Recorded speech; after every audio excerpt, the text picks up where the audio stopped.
Hai Sobat Rebahan, selamat datang di channel hiburan Kabar Rebahan. Admin akan membacakan kelanjutan sebuah cerita novel yang sangat seru, yang sangat menghibur, yang sangat layak untuk diikuti dari awal hingga akhir. Sebuah cerita novel yang berjudul The Story of Yu Chen. Tetapi sebelum melanjutkannya, pastikan kalian sudah subscribe channel ini dan aktifkan lonceng notifikasinya agar tidak ketinggalan jika admin upload video terbaru. Jika kalian menyukai cerita seperti ini, jangan lupa like, jika berkenan share juga ke teman-teman lainnya agar teman-teman lainnya juga mendapatkan informasi dan hiburan di channel ini. Baik, kita lanjutkan di part ke 583 bertepatan dengan bab ke 2979. Saat ini dua wanita itu tampil dengan rambut panjang, masing-masing tampak begitu feminim. Jadi securan tak kepikiran kalau mereka adalah dua petinju wanita waktu itu. Kelima wanita cantik tersebut duduk berjajaran. Satu persatu dari mereka memiliki daya tarik tersendiri, bagaikan 5 bidadari yang turun dari kayangan. Ketika melihat securan yang tampak kaget, Song Wanting menyapanya duluan. "Nyonya Yi, apa kabar? Lama tak berjumpa." Sebelumnya, waktu sahabatnya Zhang Xiaoman akan menikah, Yi Chen membawanya ke butik gaun pengantin elit milik Song Wanting. Tujuannya agar martabat Zhang Xiaoman tidak jatuh di hadapan keluarga besannya. Waktu itu Song Wanting yang melayaninya secara pribadi. Saat itu jugalah securan bertemu dengan Song Wanting, jadi keduanya pernah berbincang sedikit. Kini Song Wanting yang berinisiatif memanggilnya. Securan terlihat agak gugup. Dengan kikuk berkata, "Nona Song, apa kabar? Sudah lama tidak bertemu." Di waktu yang sama, Chen Xiaojao yang di sebelahnya juga berseru, "Halo, Nyonya Yi." Securan pun membalas, "Hai Nona Chen, terima kasih atas bantuanmu dan Dokter Saktisi. Waktu itu kalian telah banyak menolong kami. Bagaimana kabar Dokter Saktisi sekarang?" Chen jauh-jauh berlahan tersenyum. "Kakekku sehat-sehat saja. Terima kasih atas perhatian Nyonya Yi." Itu Nanaku dan Qin Aksu saling bertatapan secara sekilas. Kemudian mereka sama-sama menoleh ke arah securan dengan santun berkata, "Salam kenal Nyonya Yi. Namaku Qin Aksu. Aku itu Nanaku. Mohon bimbingannya ke depan." Yi Chen segera memperkenalkan mereka berdua. Securan, "Aksu adalah putri Presiden Qin Geng. Beliau adalah pebisnis obat terbesar di kota Jinling kita. Dirinya juga punya hubungan kerjasama dengan erat dengan Dokter Saktisi. Nona itu Nanaku adalah petinju Jepang yang ternama. Sebelumnya dia pernah berkompetisi dengan Qin Aksu di turnamen tinju Jinling. Keduanya mulai berteman baik di pertandingan." Securan tampak paham dengan segalanya. "Oh, aku juga ingat dulu Nona Qin adalah petinju profesional andal yang muncul di berita itu kan. Setelah kamu menjelaskan satu persatu, aku jadi mulai mengingatnya. Hanya saja penampilan mereka saat di TV agak berbeda dengan aslinya." Qin Aksu tersenyum menjelaskan, "Ayahku bilang waktu bertanding penampilanku sama sekali tidak layak disebut wanita. Jadi aku berusaha untuk berdandan sepeminim mungkin di hari biasa. Mungkin itulah sebabnya Nyonya Yi tak bisa mengenaliku." Securan mengangguk-angguk dengan senyum. "Tak kusangka Nona Qin juga fans Gyukuyi. Nona itu Nanaku juga." Kedua tangan itu Nanaku dirapatkan ke depannya dan membungkuk. Dia lalu berkata dengan nada yang serius, "Nyonya Yi, Nona Gu sangat terkenal di Jepang. Albumnya sangat laris di Jepang. Semua teman-temanku sangat menyukai Nona Gu, sedangkan aku sendiri merupakan fans nomor satunya." Securan tak mengira gadis Jepang ini akan membungkuk kepadanya dan berbicara seformal ini dengannya. Sekejap dirinya agak kalap. Dia buru-buru membungkuk membalasnya, kemudian berkata, "Nona itu sampai jauh-jauh kemari untuk menonton konser ini. Sepertinya kamu memang benar fans nomor satu Gyukuyi." Itu Nanaku melirik Yi Chen. Sekilas pipinya mendadak merona. Dia dengan gugup menjawab, Sebenarnya alasanku kemari agak rumit. Menonton konser hanya sampingan bagiku. Sejujurnya aku punya tujuan utama yang lain." Securan tak tahu apa maksud omongan itu Nanaku tersebut. Dia hanya mengira wanita itu ke Jinling untuk mengurus hal yang penting sekalian menonton konser. Sekiranya dia pun dengan segan membalas, begitu juga bagus, bisa sekalian melakukan banyak hal.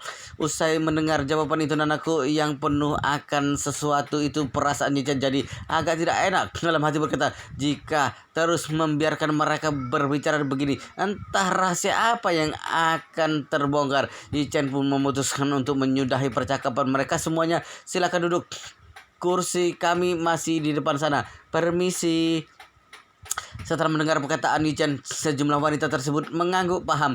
Meski masing-masing dari mereka menyimpan perasaan kepada Yichen, namun mereka amat mengerti bahwa malam ini merupakan dunia Yichen serta istrinya.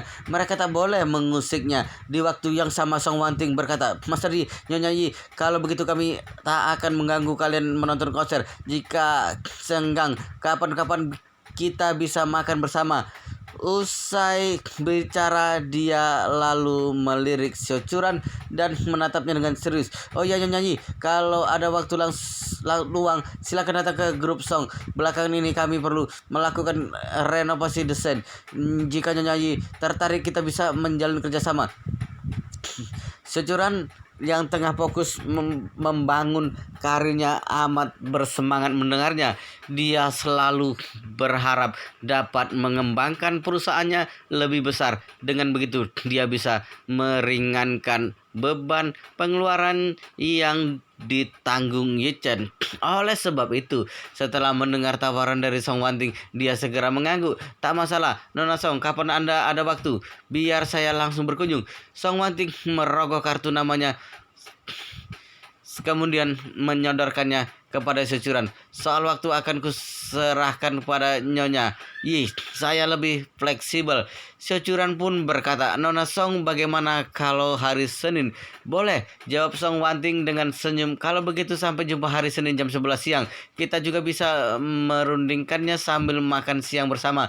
Proyek yang perlu dibahas dengan perusahaan Nyonya Yi lumayan banyak. Kita bisa memulainya dari hari Senin.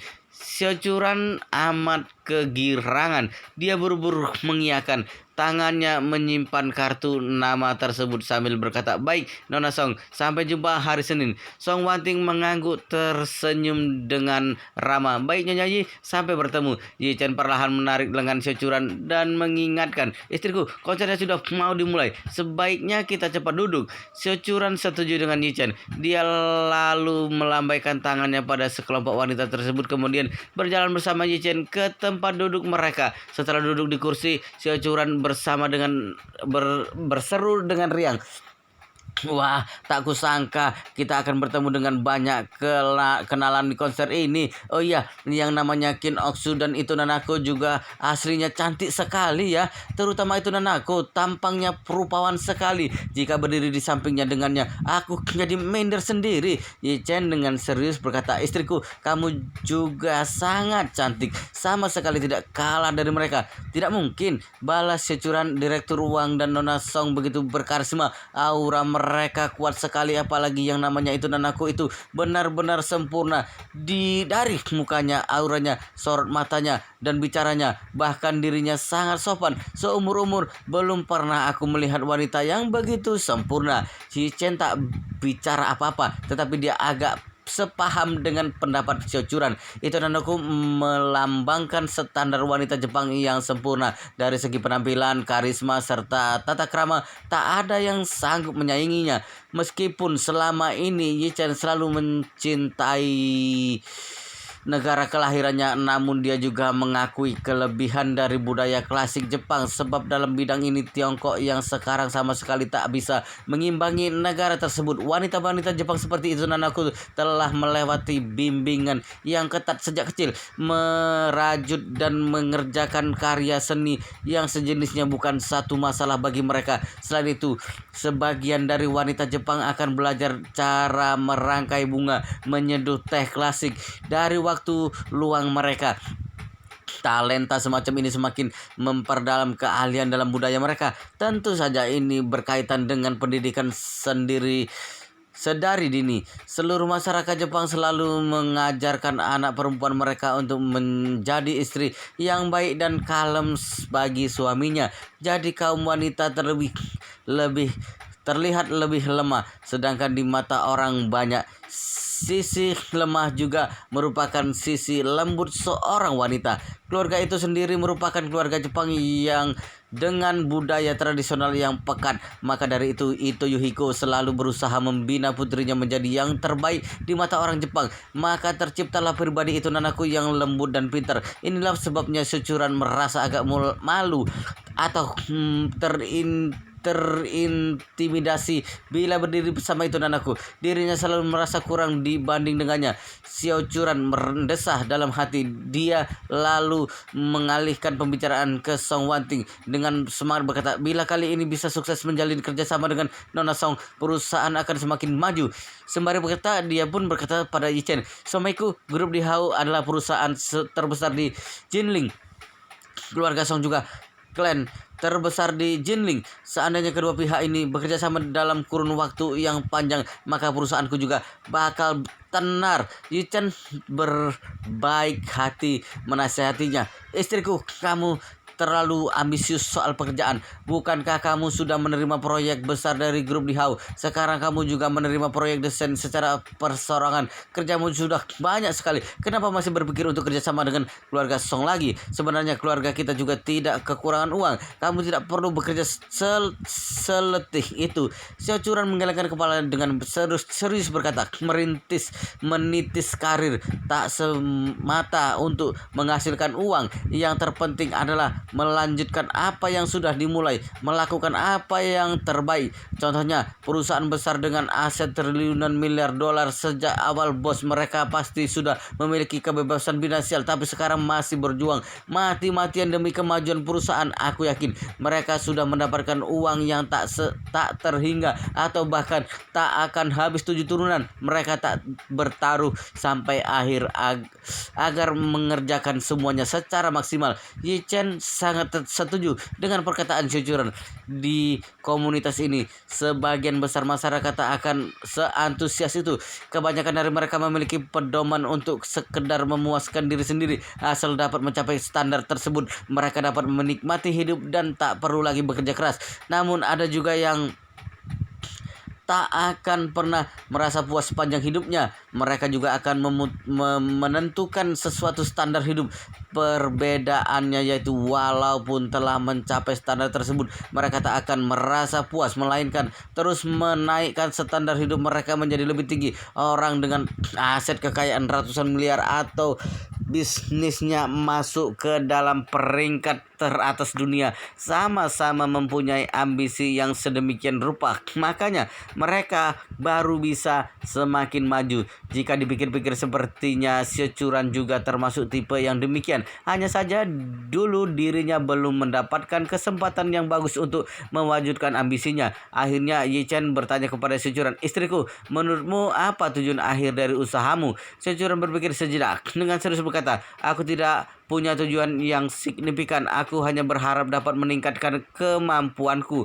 Yi Chen perlahan mengangguk. Meski dia merasa tidak rela melihat Securan yang bersusah payah bekerja, tetapi dari segi tertentu dia dapat memahami perasaan istrinya itu. Menurut Yi Chen, dari sudut pandang lain, cara pemikirannya hampir sama dengan sang istri. Sebenarnya Yi Chen tidak punya keinginan yang khusus. Sampai saat ini dia juga tidak punya keinginan untuk membeli mobil untuk dirinya sendiri. Namun dia tetap memikirkan segala cara untuk mengembangkan skala usahanya, meningkatkan kemampuan ekonominya. Akan tetapi ada satu hal yang membuatnya agak berbeda dengan yang lainnya. Yi Chen menghasilkan uang bukan demi mewujudkan ambisinya. Dia hanya ingin membuat dirinya menjadi lebih baik, hebat.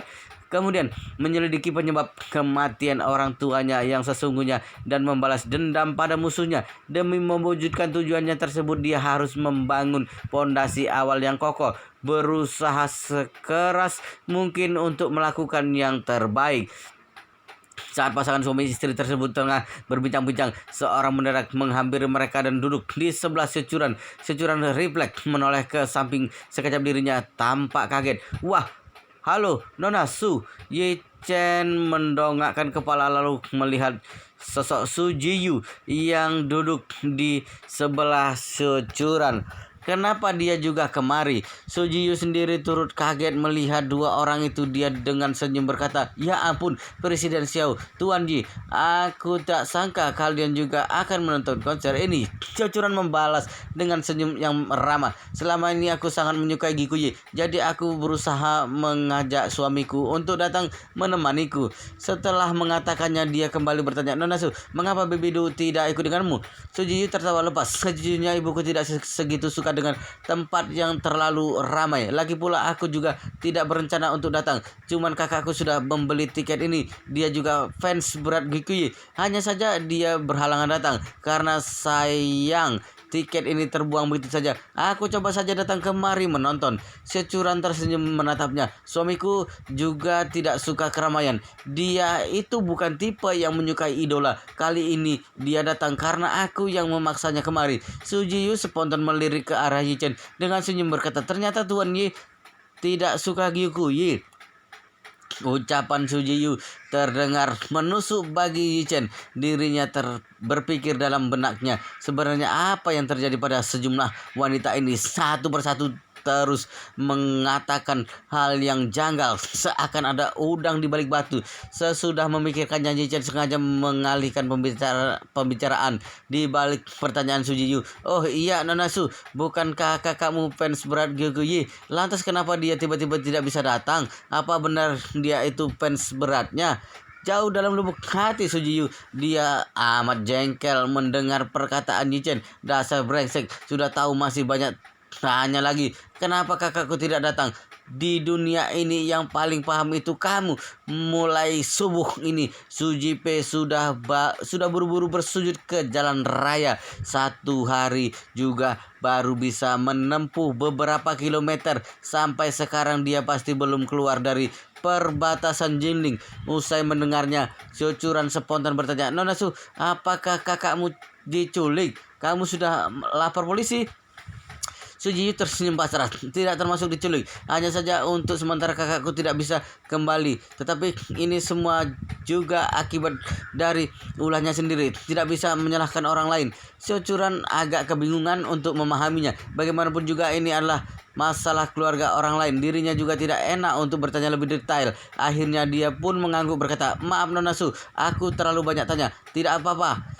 Su Jiyu segera menghibaskan tangannya. "Itu belum tentu hal yang buruk untuknya." Di saat yang sama, Gyu Yanjong dan Lin Wan Qiu mengarah ke tempat Su Jiyu sambil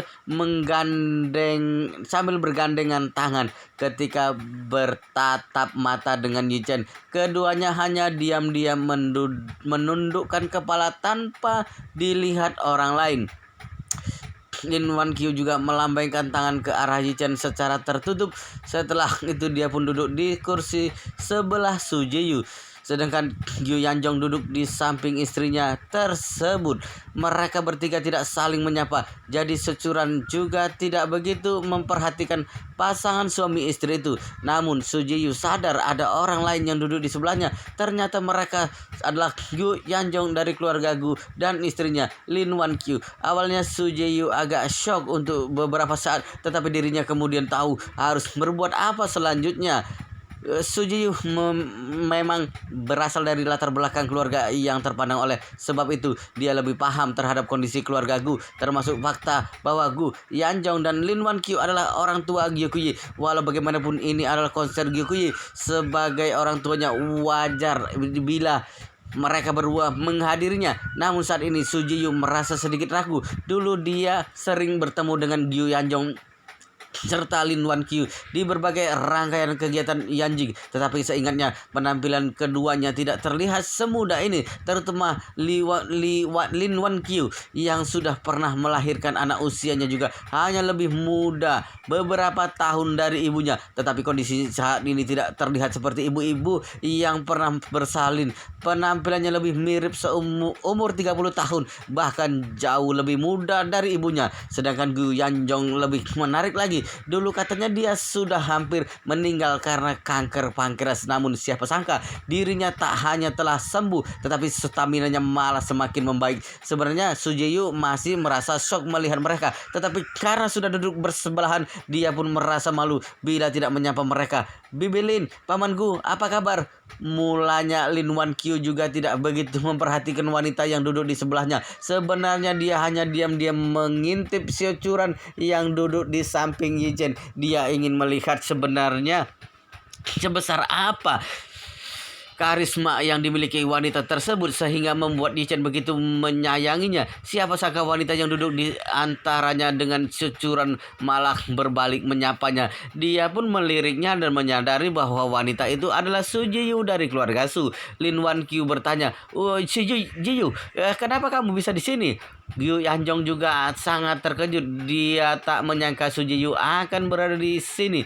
Su Jiyu tampak canggung. "Sebelum kakakku pergi, dia meninggalkan sebuah tiket untukku. Jadi aku kemari untuk meramaikan suasana." Mendengar penjelasan sedemikian rupa dari Su Jiyu, Gu Yanjong dan Lin Wan Qiu kurang lebih paham dengan situasinya.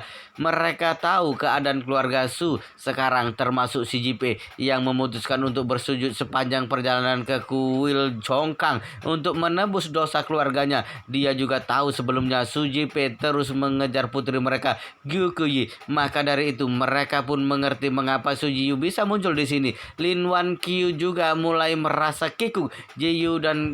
Jiyu, kami sudah mendengar perihal kakakmu. Ya, kami juga tak menyangka itu akan terjadi. Ibumu sehat-sehat kan? Su Jiyu mengangguk-angguk saat ini. Cucuran tengah duduk di sampingnya. Menurutnya Lin Wan Qiu dan Gu Yanjong pasti sudah berkenal dengan Yi Chen. Mereka juga pasti masih menganggap Yi Chen sebagai calon menantu. Dia pun berkata, "Bibi Lin, kondisi ibuku sangat baik. Terima kasih atas perhatian Bibi." Setelah itu Su Jiyu berbisik ke telinga Lin Wan Qiu dengan pelan berkata, "Bibi Lin, maaf sekali. Yi Chen dan istrinya sedang duduk di sebelahku. Istrinya juga belum tahu tentang identitas asli Yi Chen. Jadi ada banyak hal yang tidak bisa dibicarakan di sini dengan leluasa. Sebaiknya nanti kita bicara lagi secara pribadi." Lin Wan Qiu langsung terdiam mendengarnya. Dia sama sekali tidak tahu kalau Su Jiyu kenal dengan Yi Chen, bahkan tahu jati dirinya yang sebenarnya. Ini membuatnya merasa kebingungan. Dalam hati terus berpikir seharusnya identitas Yi Chen selalu dirahasiakan dari orang luar. Anak itu tidak mungkin membeberkan statusnya keluar. Lantas dari mana Su Jiyu tahu tentang hal ini? Jangan-jangan Yi Chen sendiri yang memberitahunya. Sepertinya ini sangat mustahil. Selama ini Yi Chen selalu mencurigai keluarga Su sebagai pihak yang bertanggung jawab atas kematian orang tuanya. Bila demikian maka keluarga Su adalah musuh bebuyutannya. Bagaimana mungkin Yi Chen memberitahu rahasianya pada Su Jiyu? Lin Wan Qiu yang masih terpelongo mendengar penjelasan Su Jiyu balik bertanya dengan pelan, "Jiyu, kenapa kamu bisa mengenal Yi Chen?" Su Jiyu dengan jujur menjelaskan, "Yi Chen adalah penyelamatku sekaligus ibuku. Dulu waktu aku dan kakak diculik di Jepang, dia yang menyelamatkan kami saat aku dan ibuku mengalami kecelakaan di Gunung Terlarang. Dia juga yang menolong kami." Detik itu juga Lin Wan Qiu langsung tercengang. Rupanya begitu. Kali ini dia paham mengapa Su Jiyu dapat mengenal Yi Chen. Dalam hati berkata, jika Yi Chen hanya menyelamatkan Su Jiyu, seorang anak ini tidak mungkin tahu tentang identitas Yi Chen. Tetapi bila Yi Chen juga menolong Du Haiking, itu lain cerita. Sebab muka Yi Chen sangat mirip dengan ayahnya, Yi Changying. Du Haiking tidak mungkin tidak mengenalinya. Masuk akal bila Su Jiyu jadi tahu segalanya tentang Yi Chen. Lin Wan Qiu termasuk lumayan paham dengan kondisi keluarga Su selama beberapa generasi ini. Dulu kala ibu Su Jiyu, Du Haiking punya hubungan yang baik dengannya. Terlebih lagi waktu itu Du Haiking begitu menyukai Yi Changying, sedangkan Gu Yanjong dan Yi Changying adalah sahabat baik. Jadi ketika Lin Wan Qiu dan Gu Yanjong pacaran, Du Haiking selalu ingin mendekatkan hubungannya dengan Yi Changying melalui mereka. Itulah sebabnya Du Haiking dan Lin Wan Qiu menjadi dekat untuk beberapa saat.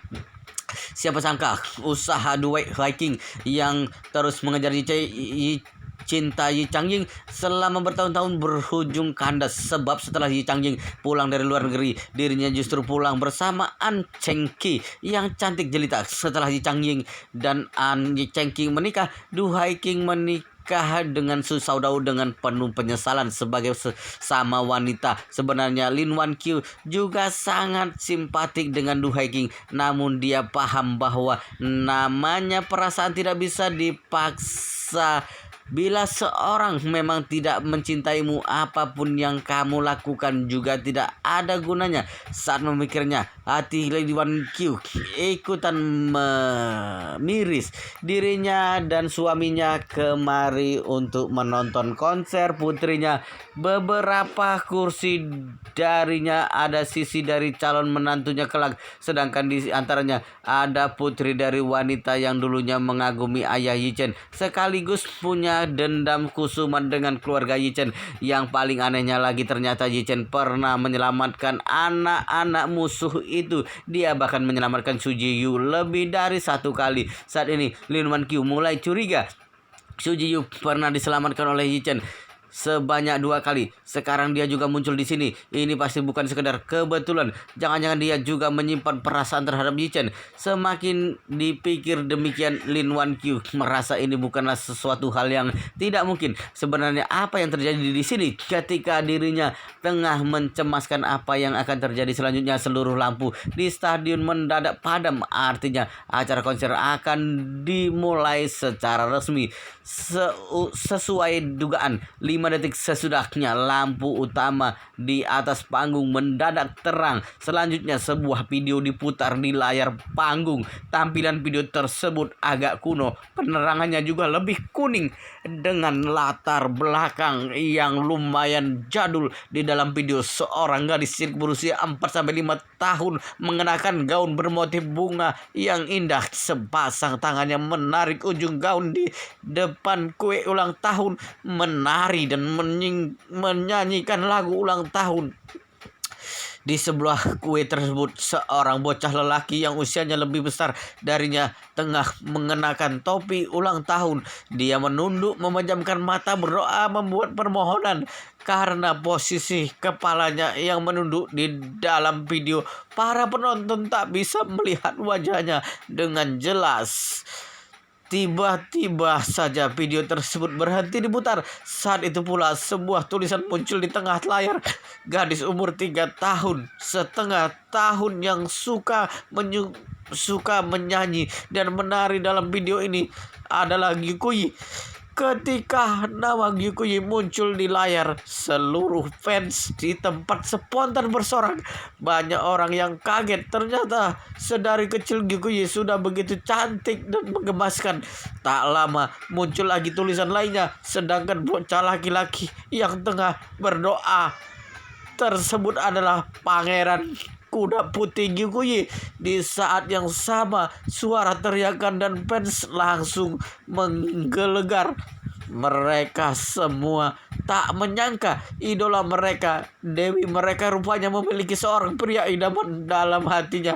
Jangan-jangan Gyukuyi berencana untuk membongkar kisah asmaranya. Saat itu juga layar panggung mendadak berubah hitam. Selanjutnya muncul sebuah video jadul yang serupa. Di dalam video itu, usia Gyukuyi sudah lebih besar dari sebelumnya. Dia masih mengenakan gaun yang indah dan mengelilingi sebuah kue ulang tahun, menyanyi sambil menari untuk bocah lelaki yang tengah menunduk dan berdoa. Namun wajah bocah tersebut tetap tak terlihat dengan jelas. Lagi-lagi muncul sebuah tulisan. Pada waktu itu Gyukuyi sudah berusia 4,5 tahun, sedangkan Pangeran Kuda Putihnya masih melakukan hal yang sama, yaitu berdoa, mengucapkan permohonan. Video selanjutnya ini adalah Gyukuyi yang berusia 5,5 tahun bersama pangeran idamannya. Semua orang amat tersentuh dengan alur video tersebut, terlarut dalam masa-masa indah yang dialami oleh dua bocah di dalamnya. Seterusnya, gambar pada video berubah. Kini usia Gyukuyi tampak lebih besar dari sebelumnya. Namun dia justru berdiri seorang diri di hadapan kue ulang tahun dan menangis.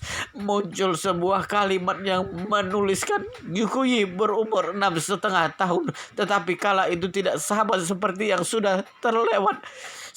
Dia tak bisa lagi merayakan ulang tahun bersama pujaan hatinya sebab pangeran kuda putihnya itu telah menghilang dari hidupnya. Akhirnya Gyukuyi serta orang tuanya berkeliling dunia untuk mencari sosok bocah lelaki tersebut. Selanjutnya mereka tak lagi memutarkan video pada layar panggung, melainkan foto-foto lama dari zaman dulu. Setelah satu foto adalah Gyukuyi yang berumur 7 tahun. Dia tengah duduk meringkuk di kursi pesawat dan tertidur pulas. Di tulisan di tengah gambarnya itu Gyukuyi 7 tahun sedangkan mencari pangeran kuda putihnya ke seluruh penjuru bersama ayah dan ibunya. Foto selanjutnya Gyukuyi yang berusia 8 tahun.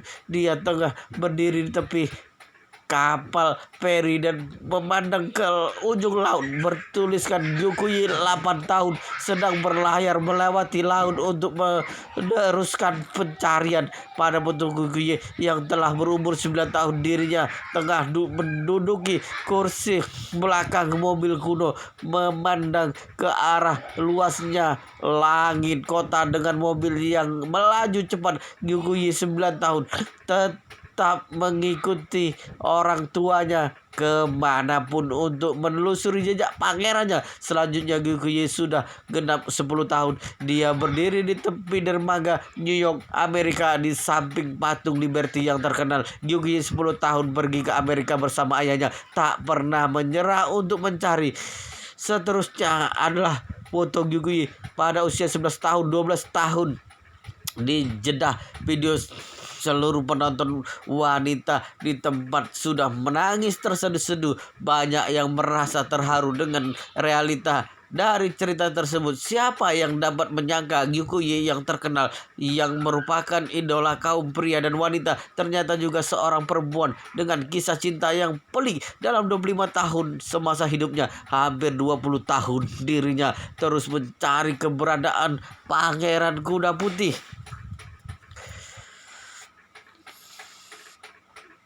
Kuda putihnya. Sebagian besar dari para penonton wanita yang hadir hanya pernah mendengar kisah cinta semacam ini di cerita dongeng. Namun ternyata kini ini semua benar-benar terjadi pada Gyukuyi.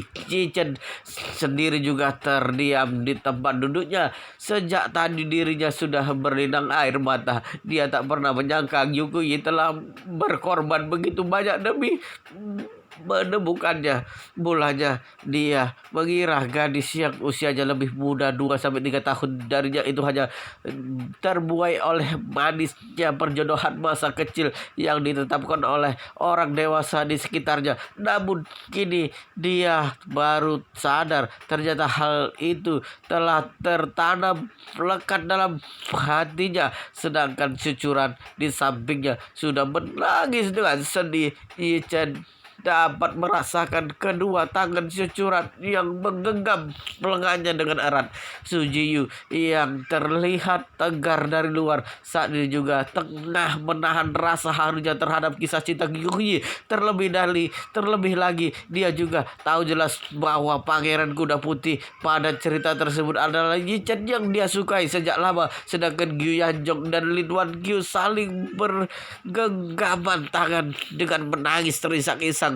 Bertahun-tahun ini mereka sekeluarga mengupayakan segala cara untuk mencari Yichen, bahkan mengorbankan banyak hal untuk menemukannya.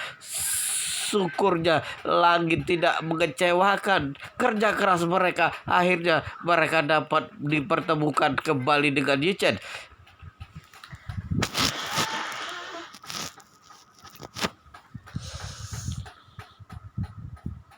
Di saat mereka tak menyerah untuk mencari jejak Yichen, anak itu juga yang menyelamatkan keluarga mereka dari kesulitan itu merupakan keberuntungan yang dituai dari upaya keras mereka selama ini. Andaikan Gu Yanjong meninggal dunia dengan kemampuan Lin Wan Qiu serta Gyu Kuyi semata, mereka tidak mungkin sanggup melawan dua saudara dari keluarga Gu lainnya. Tiba saatnya aset keluarga mereka pasti lenyap berkat Yi Chen. Keteguhan mereka selama ini telah terbalaskan karena mereka terus maju dan pantang menyerah. Mereka tak pernah berharap untuk menerima imbalan atas apa yang telah dilakukan, apalagi memperhitungkan untung ruginya satu hal. Asalkan rasa keinginan mereka dapat terjawabkan, kejodohan baik lainnya akan datang menghampiri mereka. Sesaat kemudian muncul cuplikan video yang baru di layar panggung, sebuah tulisan tangan berwarna putih dengan latar belakang hitam. Selanjutnya suara Gyu Kuyi terdengar. Mulanya kukira seumur hidup aku tak akan pernah menemukanmu lagi, tapi tak kusangka kebahagiaan datang dalam waktu yang tak terduga. Bahkan begitu tiba-tiba ketika suara Gyu Kuyi terngiang di seluruh stadion, seluruh penonton menyambutnya dengan tepuk tangan yang meriah. Para penonton yang mulanya amat terharu dengan kisah cinta Gyu Kuyi mengira bahwa idola mereka itu belum menemukan pangerannya. Namun ketika mereka mendengar kata-kata Gyu Kuyi, mereka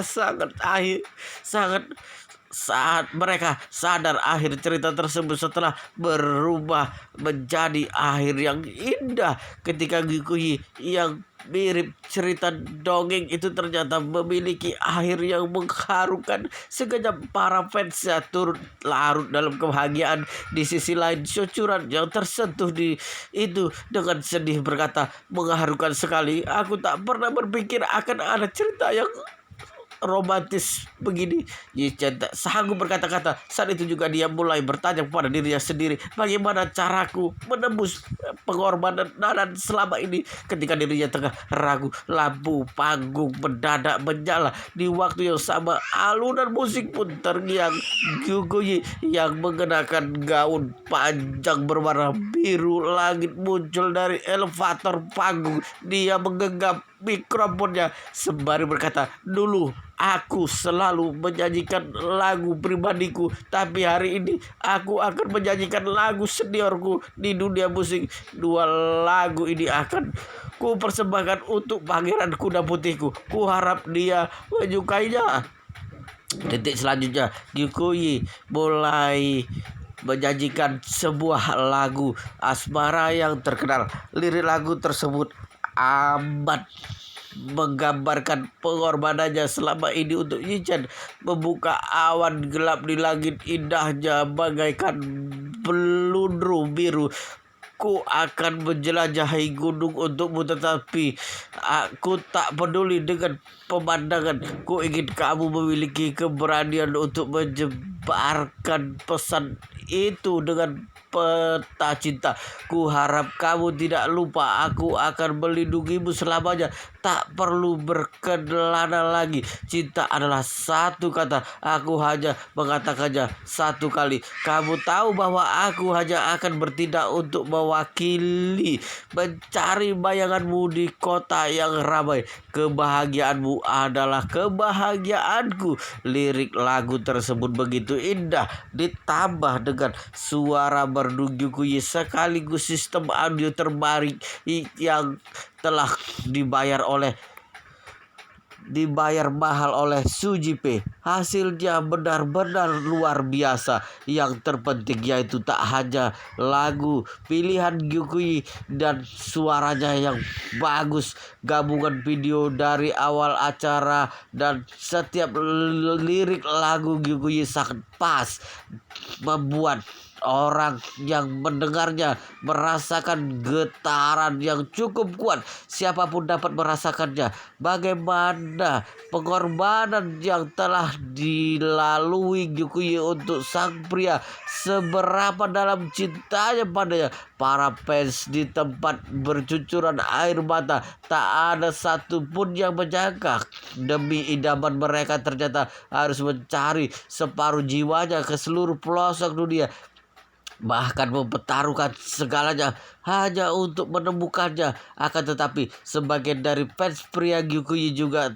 terbakar oleh api cemburu. Mereka ingin sekali menyelidiki identitas dari pria brengsek yang telah menyusahkan Gyukuyi dari kecil. Sementara itu sang tokoh utama pria Yichen masih berlinang air mata oleh penampilan Gyukuyi. Dia tak tahu sebelum lagu Gyukuyi terselesai, rekaman cuplikan tadi telah merebak di internet. Ada 6 topik bersangkutan yang menduduki peringkat tertinggi di mesin penelusuran.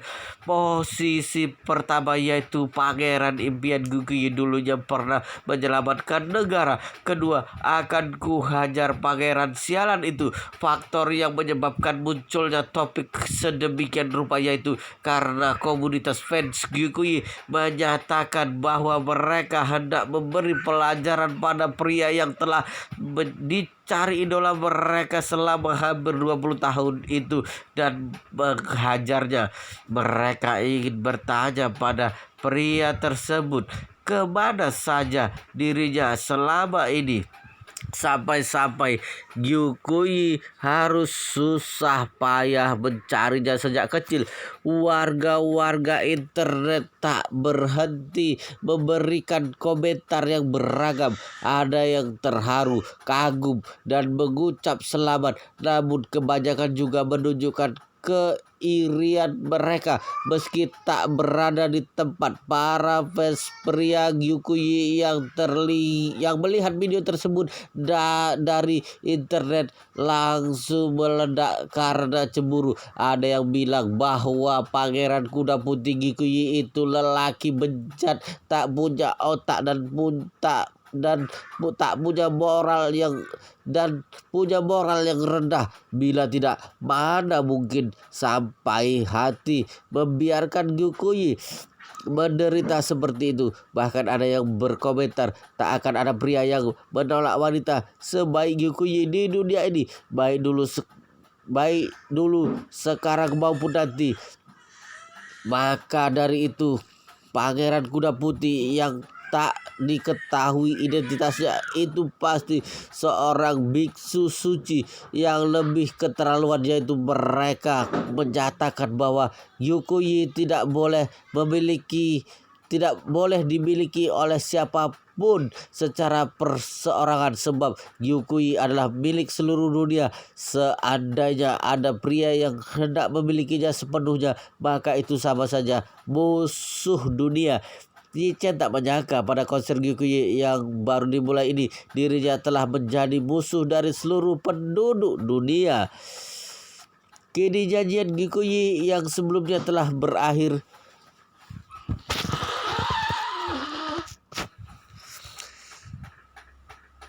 Puluhan ribu fansnya tetap dipenuhi api semangat. Mereka berdiri dan bertepuk tangan sekuatnya. Bahkan cucuran sendiri juga otomatis berdiri. Belum sempat menyeka air mata harunya, dia segera menepuk kedua tangannya sekeras-kerasnya hingga merah. Gyukuyi yang di atas panggung berbicara melalui mikrofon, "Sungguh maaf, aku telah bertindak seenaknya dengan memutar video pribadiku tadi kepada kalian. Kuharap cuplikan tadi tidak akan mengusik kesenangan kalian pada malam hari ini." Pada fans di bawah panggung serentak berteriak, "Tak apa-apa, Gyukuyi, semangat! Gyukuyi harus bahagia," dan lain sebagainya. Gyukuyi perlahan tersenyum. "Terima kasih semuanya. Sekarang lagu selanjutnya akan kupersembahkan untuk kalian." Tak lama musiknya kembali berdendang. Gyukuyi mulai menyanyikan lagu kedua yang merupakan lagu pribadinya sendiri. Atmosfer lagu ini jauh lebih ceria. Suasana sekitar panggung tetap terasa meriah. Ada banyak fans yang sudah hafal dengan lirik lagu tersebut. Bahkan ada yang sampai berdiri dan turut menyanyi bersama Gyukuyi. Securan langsung terpengaruh oleh kemeriahan konser. Dia menyanyi dan menari bersama fans Gyukuyi lainnya dengan gembira. Sebaliknya Yichen masih terlarut dalam kegundahannya. Sementara Gyukuyi yang di atas pentas berulang kali melirik ke arah kursi Yichen dan memperhatikan dirinya. Setelah menyanyikan sejumlah lagu, atmosfer di stadion juga semakin panas. Sepanjang acara, Gyugi telah 3 kali berganti busana. Setiap penampilannya begitu maksimal dan membuat semua orang terpukau akan kecantikannya. Usai menyanyi selama 2 jam berturut-turut, Gyukuyi masih terlihat energik dan berstamina. Padahal menyanyi dan menari selama itu juga cukup sulit bagi seniman pria lainnya. Oleh sebab itu, sebagian besar akan mengundang bintang tamu spesial untuk mengisi acara. Saat tamu spesial tampil, itu akan memberikan waktu yang cukup bagi penyanyi utama untuk beristirahat selama setengah jam. Mulanya konser Gyukuyi ini juga menyiapkan seorang bintang tamu, yaitu Song Tianyu. Rencananya Song Tianyu akan tampil membawakan 5 lagu. Jadi Gyukuyi dapat beristirahat sepanjang itu. Tetapi karena sekarang Jong Janju telah dikirim oleh Yichen untuk berlayar di perlautan, Gyukuyi harus tampil solo sampai akhir konser. Untungnya dia telah meminum pil permajaan yang diberikan Yichen. Jadi kondisinya saat ini begitu fit. Konser selama 2-3 jam juga dapat dibawakan olehnya dengan santai. 2,5 jam kemudian konser telah sampai di penghujung acara. Genre lagu Gyukuyi perlahan berubah dari meriah menjadi mellow. Seluruh penonton yang hadir tak sabar menantikan lagu Gyukuyi yang selanjutnya. Saat itu pula dia berdiri di panggung sambil berkata, "Hari ini lagu terakhirku sangat berarti besar bagiku karena lagu ini akan kupersembahkan untuk pangeran kuda putihku itu." Ucapan Gyukuyi tersebut sekejap menerima tepuk tangan serta sahutan yang meriah. Bahkan ada yang sambilan memaki pangeran kuda putihnya itu di tengah stadion. Gyukuyi lanjut berkata, "Demi dapat menjanjikan lagu terakhirku dengan sempurna, aku telah menyiapkan sebuah kostum khusus yang telah kusiapkan dalam waktu yang lama. Ini juga salah satu kejutanku untuknya." Suasana di bawah panggung kembali heboh. Gyukuyi dengan malu berkata, "Tapi busanaku yang satu ini agak merepotkan dibanding sebelumnya. Jadi nanti aku mungkin harus menghabiskan waktu sedikit lebih lama. Kuharap hadirin semua bisa sabar menunggu." Usai berbicara, dia langsung menuruni elevator dengan lampu yang ditunjukkan padanya seorang sekaligus diiringi dengan sorakan dari para fansnya. Wow, luar biasa sekali guys, ceritanya sangat seru, sangat menarik, sangat menghibur, sangat membuat kita penasaran jika tidak mengetahui cerita kelanjutannya. Tetapi sepertinya di bab ini sampai di sini dulu, dan kita akan lanjutkan di bab berikutnya di video selanjutnya. Pastikan kalian sudah subscribe channel ini dan aktifkan lonceng notifikasinya agar tidak ketinggalan jika admin upload video terbaru. Jika kalian menyukai cerita seperti ini, jangan lupa like jika berkenan, share juga ke teman-teman lainnya agar teman-teman lainnya juga mendapatkan informasi dan hiburan di channel ini. Baik, kita lanjutkan di bab berikutnya di video selanjutnya.